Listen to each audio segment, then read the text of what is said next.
साथियों, आप सभी का इस प्लेटफॉर्म पर स्वागत है। आपने समाचारों में यह अवश्य सुना होगा कि हरियाणा में राम रहीम को जो है कभी पैरोल के माध्यम से, कभी फरलो के माध्यम से जेल से छोड़ा जाता है और वो जेल से बाहर निकलता है। तो प्रश्न उठता है कि ये पैरोल और ये फरलो होता क्या है? क्या ये सभी कैदियों को इसका अधिकार मिलता है? क्या ये कैदियों का अधिकार है या किस आधार पर ये मिलता है? ये पूरी प्रक्रिया क्या होती है उसको इस वीडियो में देखेंगे, ठीक है। और इस पर आधारित कुछ प्रश्नों को भी देखेंगे क्योंकि संघ लोक सेवा आयोग ने इस पर प्रश्न पूछा है और आगे भी अन्य आयोगों के द्वारा भी प्रश्न पूछे जाने की पूरी संभावना रहेगी। तो इसी के बारे में थोड़ी चर्चा करते हैं कानून की दृष्टि से। तो देखिए, पैरोल और फरलो दोनों ही जेल से कैदियों को अस्थायी रूप से बाहर जाने की अनुमति देने की व्यवस्थाएं, ध्यान रखिएगा, अस्थायी रूप से बाहर जाने की बात कर रहा है, ठीक है, स्थायी नहीं, अस्थायी रूप से। लेकिन इनके बीच कुछ महत्वपूर्ण अंतर है। पेरोल जो है एक प्रकार की सशर्त रिहाई होती है, शर्तों के साथ, जो अच्छे आचरण के आधार पर दी जाती है और यह सजा के शेष हिस्से को जेल के बाहर रहकर पूरा करने की अनुमति देती है। वहीं फेरोल जो है एक तरह की छुट्टी है जो कैदी को कुछ दिनों के लिए मिलती है ताकि वह अपने पारिवारिक या निजी कारणों से घर जा सके, लेकिन उसे अपनी पूरी सजा पूरी करनी होती है। संविधान में इसका स्पष्ट रूप से उल्लेख नहीं है, लेकिन यह अधिकार भारत में जेल नियमों और अदालतों द्वारा विकसित कानूनी सिद्धांतों के अंतर्गत आता है। दोनों व्यवस्थाएं रिहाई की बजाय सुविधा हैं और इन्हें कैदी का अधिकार नहीं माना जाता है। ध्यान रखिएगा, ये कैदी का अधिकार नहीं है, बल्कि ये राज्य सरकारों के विवेक पर आधारित है, ठीक है। आगे देखते हैं, थोड़ा सा इसको बिंदुवार समझ लेते हैं। तो देखिए, पहले पेरोल के बारे में बात करते हैं। पेरोल क्या है? एक सशर्त रिहाई है। आमतौर पर लंबी सजा जैसे आजीवन कारावास भुगत रहे कैदियों को मिलती है। गुड कंडक्ट अर्थात अच्छे आचरण के आधार पर इसको दिया जाता है।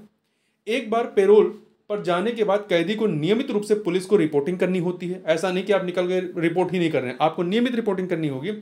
पेरोल की अवधि ज्यादा हो सकती है और आवश्यकता होने पर बढ़ाई भी जा सकती है। इसका उद्देश्य कैदी के पुनर्वास में सहायता करना है। इसको अभी और थोड़ा सा आसान भाषा में समझ लेंगे।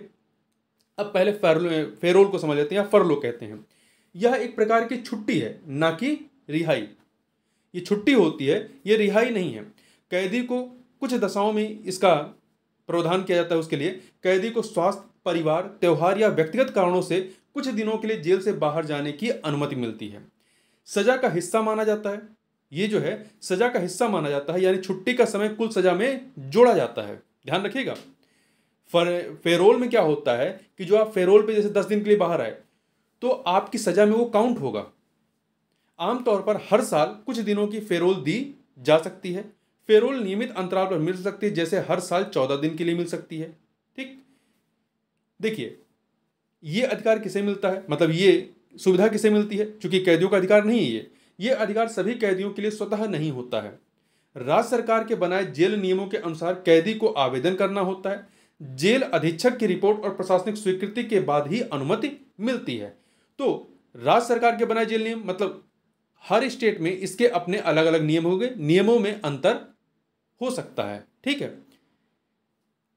क्या संविधान में इसका उल्लेख है? तो नहीं। हमने पहले ही बात की कि भारत के संविधान में पेरोल या फैरलो का सीधा उल्लेख नहीं, लेकिन अनुच्छेद 21 जीवन और व्यक्तिगत स्वतंत्रता का अधिकार के अंतर्गत न्यायपालिका ने यह माना कि उचित परिस्थितियों में पेरोल और फरलो मिलना जीवन की गरिमा का हिस्सा हो सकता है।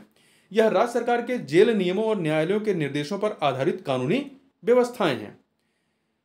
वहीं पे कुछ अन्य चीजों को देखें। अब थोड़ा सा हम लोग जो है उत्तर प्रदेश जेल नियमावली 2021 के अनुसार थोड़ा सा चीजों को समझ लेते हैं, उदाहरण के तौर पर, क्योंकि हर स्टेट का जो जेल नियमावली होती है वो अलग होती है, तो वहां पे पेरोल और फरलो की व्यवस्थाएं भी अलग अलग हैं। तो हम यहाँ पर उत्तर प्रदेश की जेल नियमावली 2021 के माध्यम से उदाहरण देखेंगे। तो इसके माध्यम से पहले हम लोग फेरोल या फरलो के उदाहरण ले लेते हैं। इसमें नियम क्या है? उत्तर प्रदेश जेल नियमावली 2021 के भाग 13 में फरलो की व्यवस्था या फेरोल की व्यवस्था की गई है। इसमें क्या कहा गया? वह बंदी या वह कैदी जिसने कम से कम 3 वर्ष की वास्तविक सजा काट ली हो, उसे हर वर्ष 14 दिन की फेरोल मिल सकती है। यह उत्तर प्रदेश जेल नियमावली के तहत है। ये पूरे देश में ऐसा नहीं है। अधिकतम फेरोल की जो या फरलो की जो अवधि है वो 21 दिन तक बढ़ाई जा सकती है, मतलब 14 दिन की मिलती है, इसे बढ़ाकर 21 दिन कर सकते हैं विशेष परिस्थितियों में, ठीक है। इसके अतिरिक्त यदि आप देखें तो फरलो जो है कैदी का अधिकार नहीं बल्कि यह एक सुविधा है। यह अच्छे आचरण और जेल प्रशासन की रिपोर्ट पर निर्भर करता है कि आपको मिलेगा या नहीं मिलेगा। एक उदाहरण समझे, राम प्रसाद नामक बंदी जो 7 साल की सजा भुगत रहा है और उसने 7 साल की उसको सजा हुई है और 4 साल की सजा पूरी कर ली है, वह हर साल 14 दिन की पैरोल के लिए आवेदन कर सकता है ताकि वह अपने परिवार से मिल सके या अपने खेत की देखभाल कर सके। ठीक है, देखिए यहां पर क्या था, जो नियमावली है कि वह बंदी जिसने कम से कम 3 वर्ष की वास्तविक सजा काट ली हो, उसको मतलब वो इसके लिए आवेदन कर सकता है, अधिकार नहीं है, आवेदन कर सकता है। और उदाहरण में क्या है, 7 साल की सजा है, 4 साल की सजा वो पूरी कर चुका है। ठीक है, अब आगे चलते हैं, अगला पॉइंट देखते हैं। अब पैरोल के बारे में का उदाहरण देख लेते हैं। तो उत्तर प्रदेश जेल नियमावली 2021 के भाग 14 में जो है पैरोल की व्यवस्था है, 13 में फरलो की व्यवस्था है, 14 में पैरोल की व्यवस्था है। इसमें कैदी को परिवार में मृत्यु, बीमारी, शादी, परीक्षा, खेती आदि कारणों से 30 दिन तक के लिए पैरोल दी जा सकती है। कैदी को परिवार में मृत्यु, बीमारी, शादी, परीक्षा, खेती आदि कारणों से 30 दिन तक की पैरोल दी जा सकती है। आवश्यक होने पर इसे और 30 दिन तक बढ़ाया जा सकता है, मतलब 60 दिन। गंभीर अपराध जैसे आतंकवाद, दंगा, संगठित अपराध आदि के कैदियों को पैरोल मिलना कठिन होता है, मतलब इन्हें पैरोल देना अवॉइड किया जाता है। पैरोल के दौरान कैदी को थाने में रिपोर्ट करना जरूरी हो सकता है। ठीक है, उदाहरण के तौर पर सीता देवी नाम की महिला बंदी को 10 साल की सजा मिली है, उसकी बेटी की शादी होने वाली है, वह पैरोल पर 30 दिन की रिहाई के लिए आवेदन करती है। जेल अधीक्षक, स्थानीय पुलिस और जिला मजिस्ट्रेट की सिफारिश के बाद उसे सशर्त जो है पैरोल मंजूर किया जाता है। ठीक है, तो यहां पे हमने पैरोल के बारे में बात किया। महत्वपूर्ण बात क्या है कि जो फरलो होता है, फरलो के दौरान जो आपको रिहाई होती है वो सजा में काउंट होता है। फरलो में क्या होता है, 14 से 21 दिन, 14 दिन या मैक्सिमम 21 दिन। तो ये जो 14 या 21 दिन की आपको छुट्टी मिलती है, ये आपकी जेल की सजा में काउंट होगा। ऐसा नहीं है कि आप 14 दिन बाहर निकल गए तो 14 दिन और आपको एक्स्ट्रा जेल में बिताना पड़ेगा, नहीं, ऐसा नहीं है। फरलो के तहत यदि रिहाई होती है तो जितने दिन आप बाहर रहेंगे वो आपकी सजा के रूप में ही आप बाहर रहेंगे। ठीक है, मतलब वो आपकी सजा से उतने दिन कट जाएंगे। लेकिन जो पैरोल होता है उसमें ऐसा नहीं है। पैरोल में 30 दिन और अधिकतम 30 दिन और बढ़ाते हैं। यदि आप 60 दिन के लिए बाहर हो गए तो फिर जब जेल जाएंगे तो 60 दिन उसको आपको पूरा करना पड़ेगा। ठीक है, मान लीजिए 10 साल की सजा है, आप 60 दिन के लिए बाहर आते हैं 1 साल में, तो ऐसा नहीं कि वो 10 साल में से 60 दिन काटे जाएंगे, नहीं, वो 60 दिन आपको पूरे करने पड़ेंगे। दोनों के लिए आवेदन करना होता है, स्वतः नहीं मिलता है। ठीक है, अब थोड़ा सा दोनों में डिफरेंस समझ लेते हैं। इस अंतर को भी उत्तर प्रदेश जेल नियमावली 2021 के अनुसार ही देखेंगे। जो पैरोल होता है ये एक सशर्त रिहाई होता है जेल से बाहर, लेकिन नियमों के साथ। अवधि 30 दिन, आवश्यकता में 30 दिन और बढ़ाई जा सकती है। मकसद परिवार में मृत्यु, बीमारी, शादी, परीक्षा आदि के लिए। सजा में गिनती नहीं होती है, मतलब कि ये आपकी सजा में काउंट नहीं होगा, ये आपकी सजा में काउंट नहीं होगा। मतलब आप जब 30 दिन बाहर रहेंगे तो फिर से जाएंगे तो वो 30 दिन का कोटा आपको जेल में बिता करके पूरा करना पड़ेगा। या ऐसा नहीं कि आप 30 दिन के लिए आए हैं तो आपकी सजा में से 30 दिन कट जाएंगे, तो ये सजा में काउंट नहीं होता है। अनुमति, पुलिस रिपोर्टिंग और प्रशासन की स्वीकृति आवश्यक होती है। उदाहरण यही है कि सीता देवी की बेटी सजा 10 साल की सजा मिली थी, उनको शादी में शामिल होने के 30 दिन की पैरोल मिली, जो सजा का हिस्सा नहीं मानी जाएगी।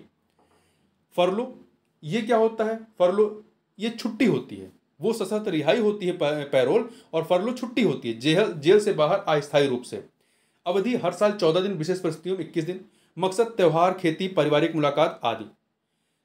ये आपकी सजा में काउंट होती है। जितने दिन आप इसके तहत बाहर रहेंगे वो आपकी सजा में काउंट होगा। अनुमति, जेल प्रशासन की अनुमति अच्छे आचरण की शर्त पे होता है। जैसे जो हमने उदाहरण दिया था कि राम प्रसाद को 7 साल की सजा मिली थी, 4 साल वो बिता चुका था। अपने खेत की देखभाल के 14 दिन की फरलो दी गई, जो उसकी कुल सजा में जोड़ी जाएगी। यदि फरलो के तहत आता है तो वो सजा में काउंट होगी। ठीक है, तो ध्यान रखिएगा, पैरोल और फरलो दोनों को सुधारात्मक प्रक्रिया माना जाता है। ये प्रावधान जेल प्रणाली को मानवीय बनाने के उद्देश्य से संदर्भित किए गए थे। पैरोल और फरलो वर्ष 1894 के कारागार अधिनियम के अंतर्गत आते हैं। इस पॉइंट को याद रखिएगा। ठीक है, अब थोड़ा सा 2 प्रश्न देख लेते हैं। पहला, निम्नलिखित कथनों पर विचार कीजिए। 3 कथन है।